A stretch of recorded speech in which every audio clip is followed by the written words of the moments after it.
Hello， 大家好，我是魔安基，我是你的小鸡鸡。这期视频我们开口把玩一下 Joy 超越暗源战锤 40K 秘密关卡桂冠泰吐司。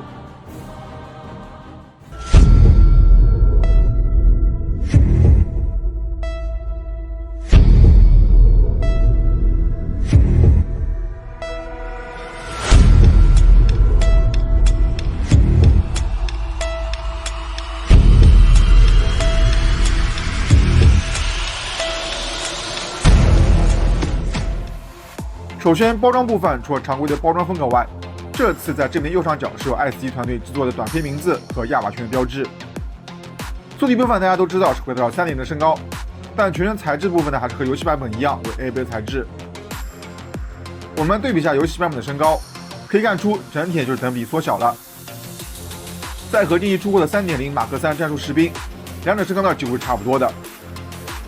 最后我们来对比一下早期的2.0仲裁。版本体型和比例还是有很大差距。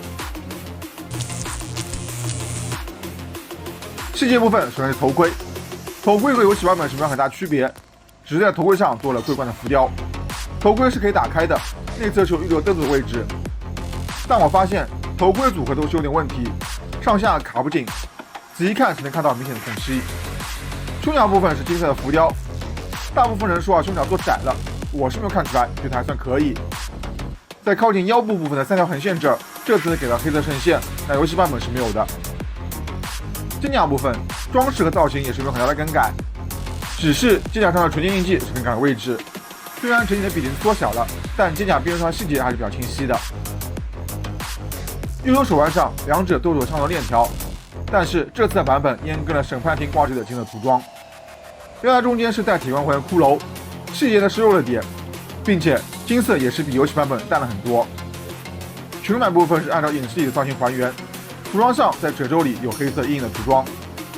两侧裙甲是要比游戏版本多了一圈金色的线条，左侧裙甲上是有匕首的挂扣，右侧则是一个有枪的枪套，枪套是固定死在支架上不可拆卸的。腰带后侧也挂了很多配件，包括了带有骨头的生物匣、2个不同造型的小包和2个用铁链拴着的手雷。双脚造型几乎差不多的，右侧大腿上是有一根皮带，那侧面是做了纯金印记。膝盖甲上是白色的底和蓝色的油墙标志。左侧小腿甲的造型就是带有桂冠的骷髅。这边要说一点，纯金印记的颜色是和游戏版本不一样，这次颜色要接近于棕红色。配件方面，一个泰吐司真人的肉头，对于这个肉头我是没有抱有一丝幻想。拿出之前游戏版本的头，个人觉得还是上个版本的更加像一点。这次因为缩小后脸型都变窄了。武器是给了一把链锯剑，同样链锯是等比缩小，造型是没有变化的。